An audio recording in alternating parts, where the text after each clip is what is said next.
இன்றைக்கி கம்பு புட்டு தான் செய்ய போகிறோம். இந்த கப்பில் 3 கப் அளவுக்கு கம்பு மாவு எடுத்திருக்கேன். இந்தளவு உப்பு போட்டால் போதும். கொஞ்சம் கொஞ்சமாக தண்ணி தெளித்து பெசரி விட்டுக்கோங்க. இந்த கம்பு மாவு வீட்டு மாவு தான். கம்பு ஏற்கனவே கழுவி காய வச்சு வறுத்து பொடி பண்ணி வச்சது. தண்ணியை கொஞ்சம் கொஞ்சமாக தெளித்து பெசரிக்கோங்க. கட்டியில் இல்லாமல் உடச்சி விட்டுக்கோங்க. கையில் பிடிச்சோம்னா நிற்கணும். அதுதான் பதம். இன்னும் பதம் வரல. கம்பை அடிக்கடி உணவில் சேர்த்துக்கிறனால எலும்புகள்லாம் நல்லா வலுவடையும், தலைமுடி நல்லா வளர்ச்சி அடையும். இப்போ நல்லா பிடிச்சோம்னாக்கா நல்லா பிடிக்குது.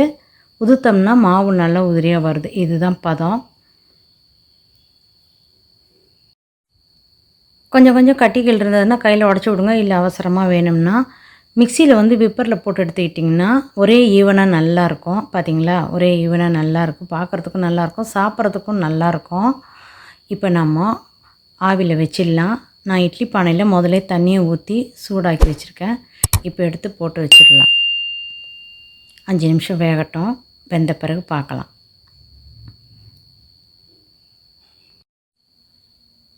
புட்டு வெந்துருச்சு. எடுத்து நம்ம பாத்திரத்தில் தட்டிடலாம். 2 ஸ்பூன் நெய் ஊற்றிருக்கிறேன். 1/2 ஸ்பூன் ஏலக்காய் பொடி, 1 கப் சர்க்கரை. சர்க்கரை வேண்டான்னா நாட்டு சர்க்கரை கூட போட்டுக்கலாம். இது உங்களுடைய விருப்பம். 1 கப் தேங்காய் துருவல் போட்டு கிளறிடுங்க.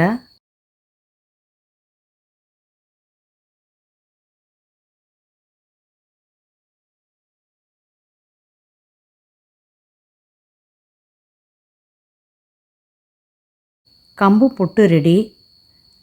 நீங்களும் செஞ்சு பார்த்துட்டு உங்களுடைய கருத்துக்களை சொல்லுங்கள். ஆரோக்கியமான உணவு, ஆனந்தமான வாழ்வு.